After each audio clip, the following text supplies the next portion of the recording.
Hey guys, Telegram Sam here. If you don't already know, I have an Instagram. It's telegram_Sam_vinyl. So if you're on Instagram, check me out on there. Wow, it's been a while since I've said that. But yeah, I've just been in the mood to make a video lately. I know it's been like 3 or 4 months again since the last one I made. But yeah, I think the last time I did a 5 songs I've been obsessed with the video was like around Christmas time, so it's been like 6 or 8 months since the last video like that I did, so definitely still been listening to a lot of music, and these are just 5 songs I've been really loving as of late that I wanted to share with you guys. The first one I'm going to play is a song from a band that I recently got to see with my mom in June, so let's play it. Um,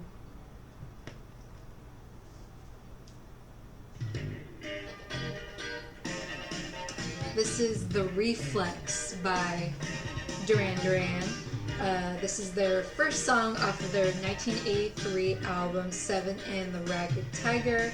The song was written by all the members of the band and is one of only 2 singles to reach the #1 spot on the Billboard Hot 100, the other being their Bond song, A View to a Kill.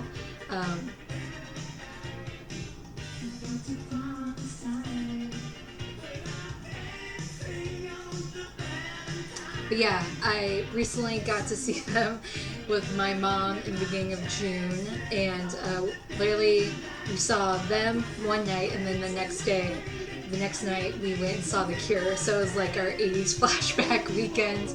But it was really cool because my mom has seen like nearly everyone in concert, especially 80s bands, because she was a teenager in the 80s. So she's seen a lot of people, but she for some reason has never seen Duran Duran. So it was really cool to go with her to that, and her just like living her teenage fantasy and kind of fangirling over Simon Le Bon.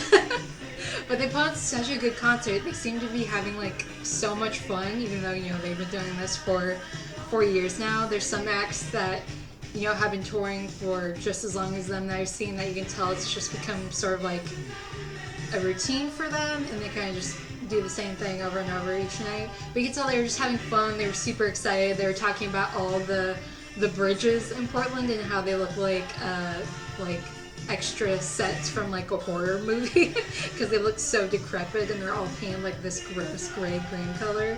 But yeah, and like joking with each other on stage. Such a good show. But yeah, and The Cure was amazing too. Holy shit. But yeah, Duran Duran. It's funny because I recently really got into them this past like year when I started the job I'm currently working. One of the managers in the kitchen is like this super heavily tattooed like metalhead. He played in a metal band, and me and him are always talking about music. But he really loves like 80s synth pop, new wave, and like death metal. And we somehow got into the topic of Duran Duran, and he was talking about how killer their musicianship was, which I like never thought of because I always just like heard their songs on the radio and never thought much of it.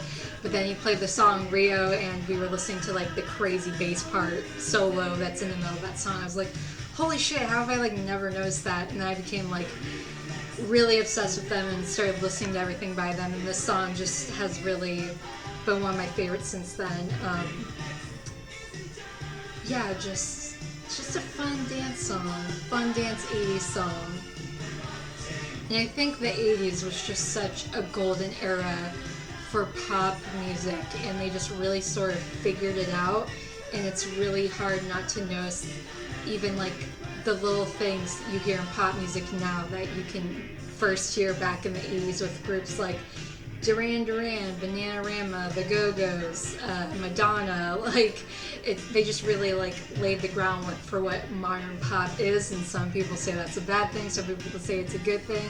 I think whatever music you listen to that makes you happy, who cares?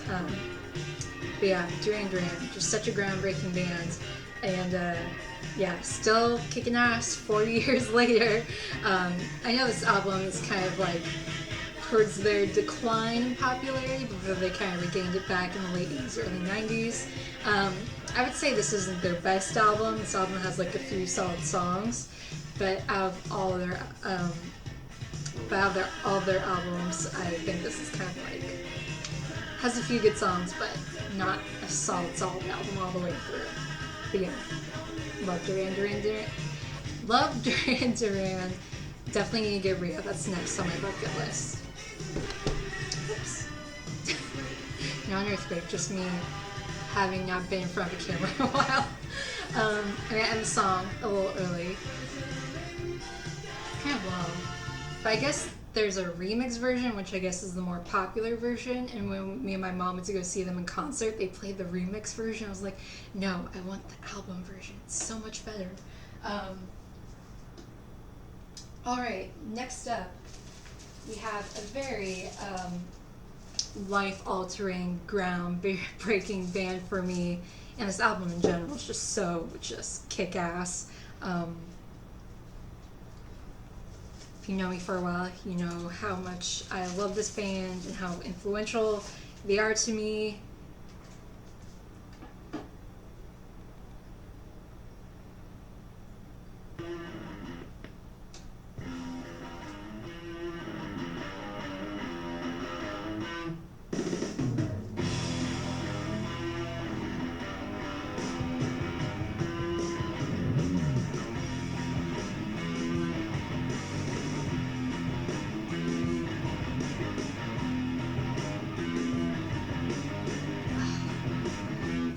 Such a hard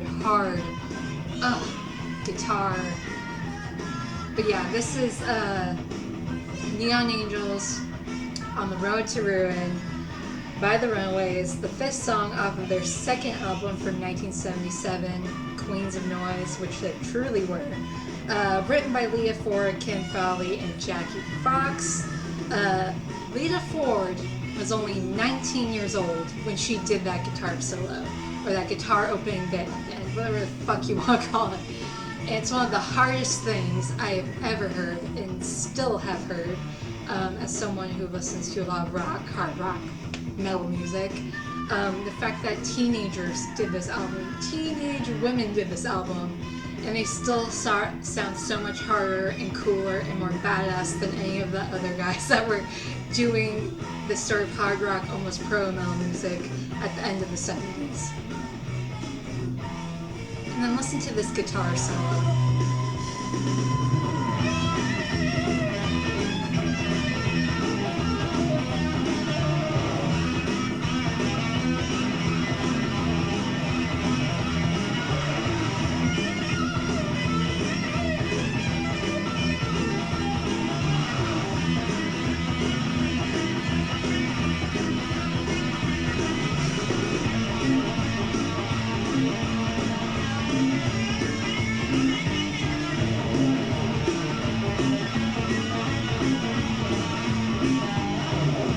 Like, are you fucking kidding me? A 19-year-old woman did that. Like, that's crazy to me. Not to say it's crazy for a woman to be good at guitar, but like, I played the guitar since I was 13, and I still can't play anything remotely close to that, let alone the rhythm guitar that Joan Jett is playing in the background of this. And you know, obviously Leah Ford went on to have an amazing solo career in the 80s, and yeah, just so groundbreaking to me, because growing up, you know, listening to rock music, the only real representation we had of women in the scene was, you're just the side chick, you're just the groupie, you're just the sexual object in a music video. You can't be a part of a band and be a woman, let alone a teenage woman. I mean, Kim Fowley still like had them wear lingerie at 15, 16 years old on stage and still sexualized them. But at least they were fucking up there playing the music, playing the instruments, and still kicking ass. It just completely blew my mind. And yeah, I just love the Runaways, just so groundbreaking, and yeah, just especially their first two albums are just phenomenal. This one's my personal favorite out of all their albums. So many great songs on here. I could just play this whole album. Alright, next up, we have a little I don't know what you would call it. It's like smooth, easy listening, country, pop, rock. I don't know.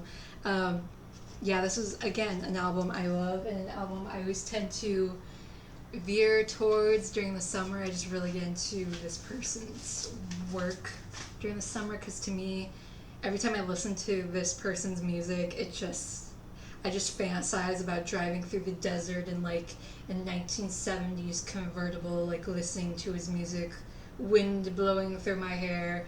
No, it's on this side.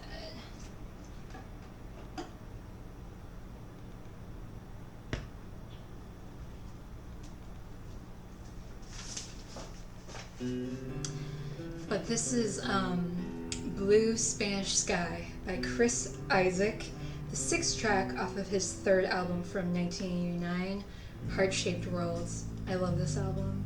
The guitar playing on here is so fantastic. Written by Chris as well.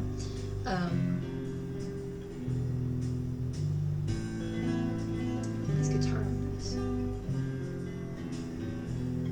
Yeah, I'm pretty sure that this is James Calvin Wilsey, who's lead guitar in his band. Still, I think.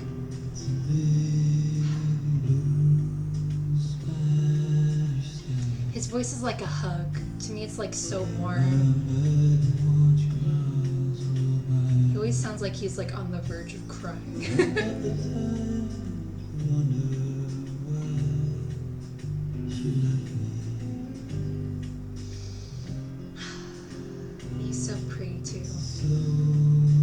At least back then.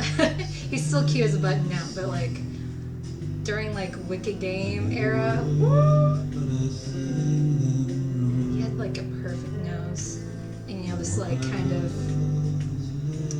neo Elvis meets like Chet Baker look.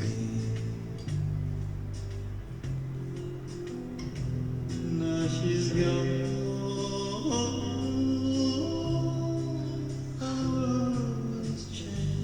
Like breaks hearts.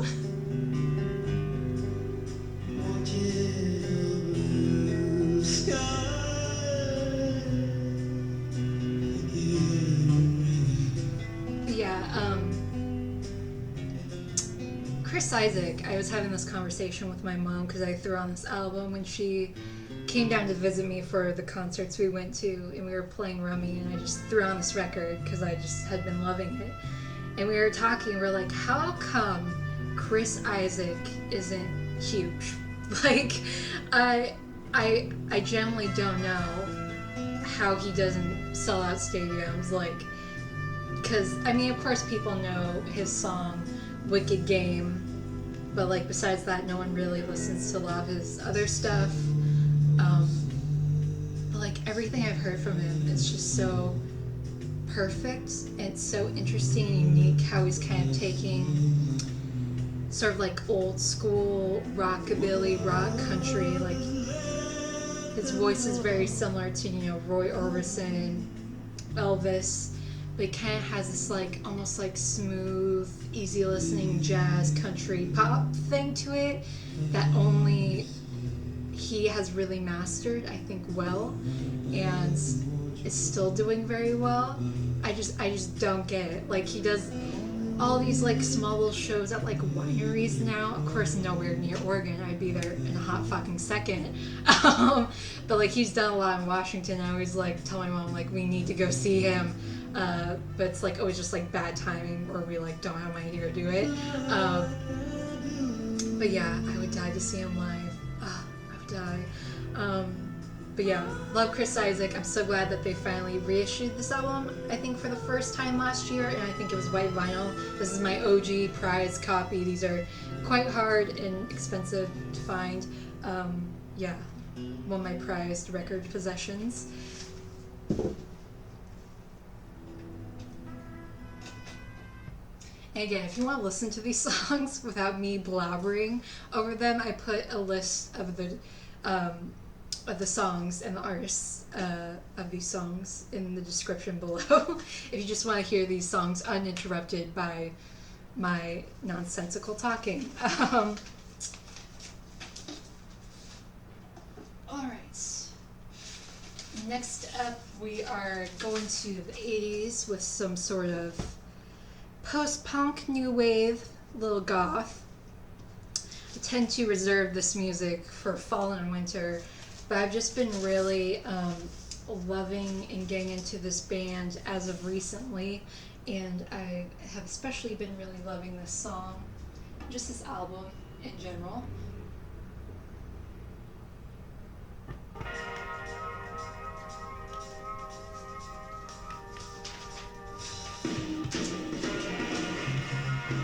Doesn't this kind of sound like the beginning of Dr. Feelgood by Motley Crue? But this is Love Like Blood by Killing Joke. This is the third song off of their fifth studio album from 1985, Nighttime.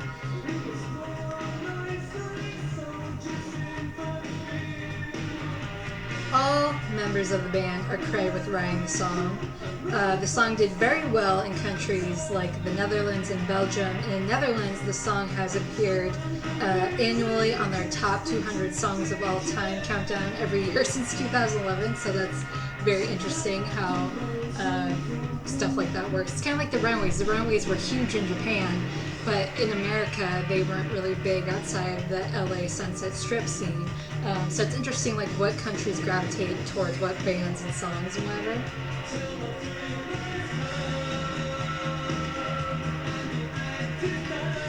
I wonder what came first, because this came out in 1985.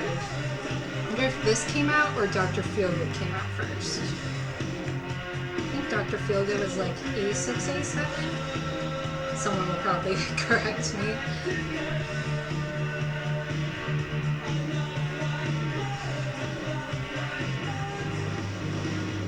But I don't know, I just, when I kind of like don't know what to listen to, I'll just listen to some like new wave 80s post-punk radio station on Spotify or something.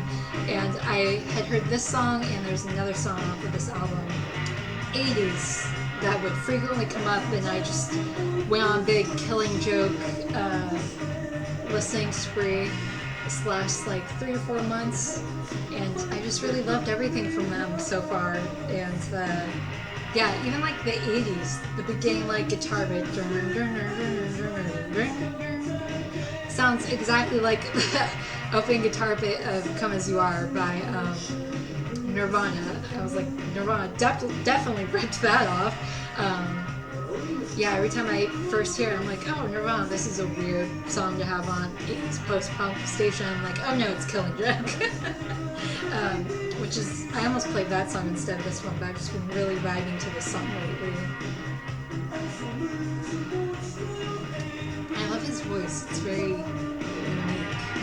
Can't really tell what he's saying, but it sounds nice.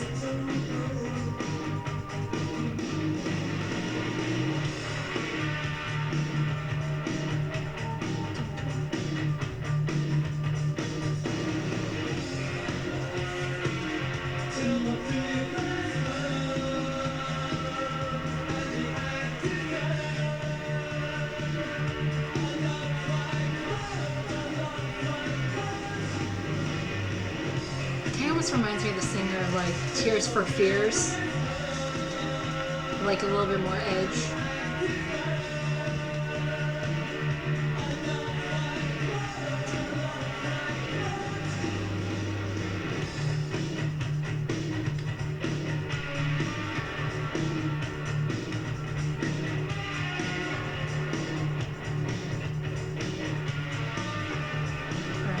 Song a little bit early because I think it goes through like an instrumental bit right here.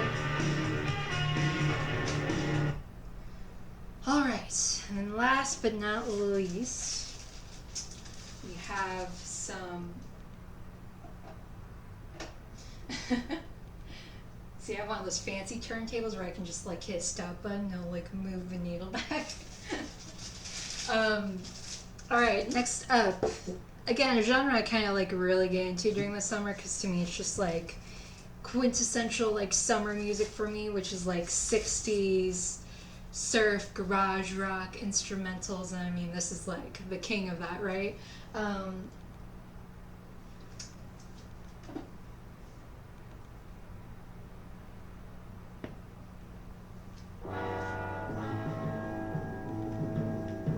This is Jack the Ripper by Wray. The song was originally released as a single in 1961 and then was later put on the album of the same name in 1963. Written by Wray and Mark Cooper, who I believe was like an A&R man that worked on whatever label Wray was on during that time. A lot of A&R men would do that. They would just essentially pump out songs and help their artists try to put out more and more singles, because this is before real albums started selling, really, because a lot of original releases were just singles, and then they would later do compilation albums of those artist singles. But yeah, Wray, just one of the greatest guitar players ever. I mean, Rumble, just like game changing.